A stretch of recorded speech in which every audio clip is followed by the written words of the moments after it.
and today I will be reading to you from Stars and Moonflowers in Our Garden by RainbowStar_772. That's me! Now, on to Chapter 22, Head Pats and Notes.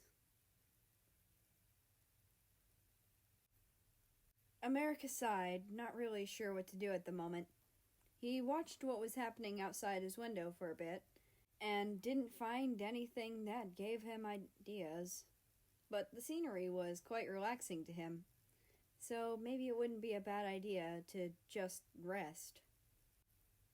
He crossed his arms out in front of him and rested his head on top of them. He wasn't going to sleep, just resting. It was like that for a while before he heard any noise. He heard a loud, "Dad, stop!" from the direction of the rooms of the royals, but he couldn't identify the voice of which of them it was. But he was able to tell that they weren't distressed, just flustered, so he decided to continue resting for a bit.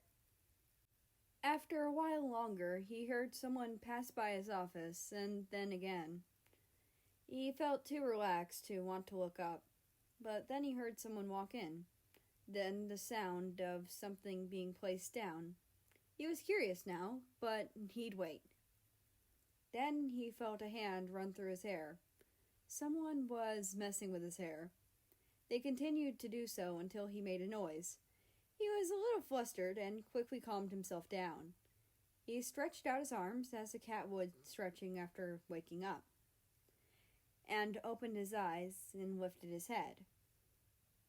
He saw Russia, but didn't feel convinced that it was Russia, so he blinked a couple times, as if to clear sleep from his eyes. But no.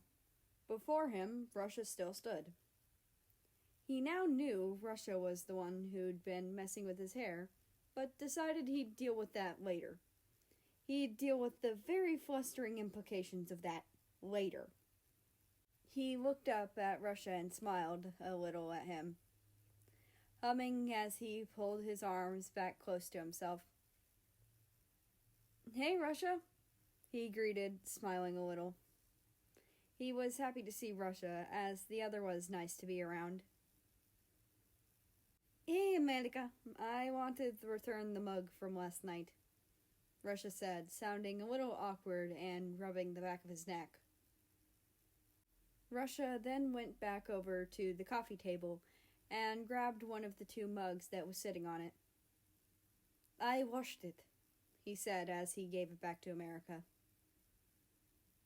America smiled a little and took the mug, getting up to put the mug away in the cabinet that he'd pulled it out of the night before. Once it was put away, he went back and sat at the desk. "Thank you, but you didn't have to. I could have done it," he said, smiling anxiously. "I did have to," Russia said, smiling at him. America hummed a little and propped an arm up on his desk, opting to rest his head on his hand. "Well, I respectfully disagree with you on that, Russia." Russia hummed a little to show his disagreement with America's statement, but America opted to not respond. America made his disagreement with the statement known, and was content with that. America looked up at Russia and smiled a bit at him. He was hoping to show that he enjoyed Russia's presence. He wasn't sure how aware of that Russia was, but he hoped that this was keeping it clear. "I really like being around you. I hope you know that," he mumbled, hoping Russia heard him. Even if Russia hadn't, it may be too flustering for him to repeat. So he hoped Russia didn't ask him to repeat it.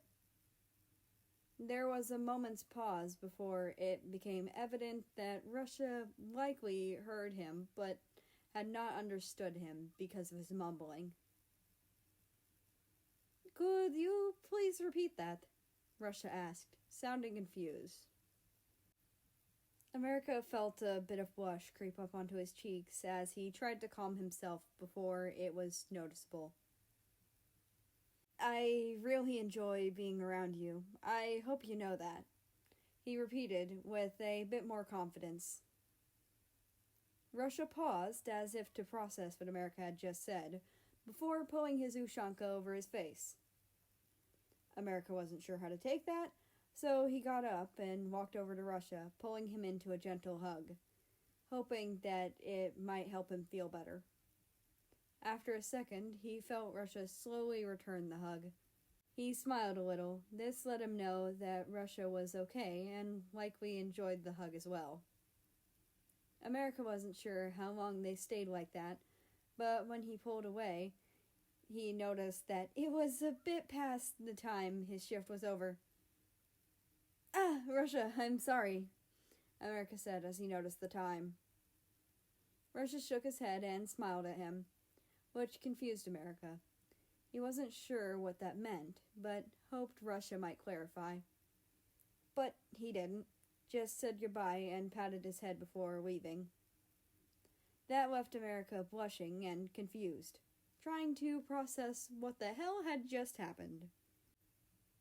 By the time he realized he needed to get back to his quarters, he noticed that the sun was farther down in the sky than usual. His friends would likely have already left. He sighed and started his walk back to his room. And as he'd thought, when he got there was a note on his door. He picked it up and read it. "You may have escaped teasing today, but you won't tomorrow, Rosa. Mexico, Japan, Italy, and Canada." He immediately realized that he was in for a lot of teasing the next day. He'd completely forgotten that Italy heard Samuel call Russia Papa. He shrugged a little to himself and went into his quarters, closing the door behind him. He got himself ready and then started to walk around the castle, excitedly anticipating the fourth letter he'd be getting from Neeks. Soon enough, but not soon enough for America's tastes, he reached the chamomile flowers. He gently tended to them as he usually did, and once he was done, he grabbed the letters from the flowers. He gently undid the seal and opened the letter to read it. "Dear Aku, I feel that setting myself a deadline for meeting up may be stupid, but I'm feeling a little brave. So when I get what race you are, unless you're a shifter, in which case I have to guess the general area of specialization, I'd like you to tell me. My response will probably be a time and a place, or I'll just be waiting there for you. That's pending as of right now. Well, knowing that is how dosing works is upsetting, but I'll live.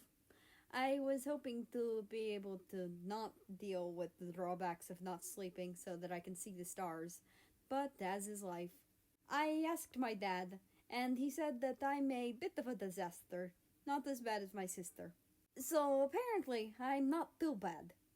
Well, I probably am, but out of my family I'm not too bad. Also, if I ever catch Argentina, I will punt her for you. That or I will find a way to help get her away from you. Because you deserve better.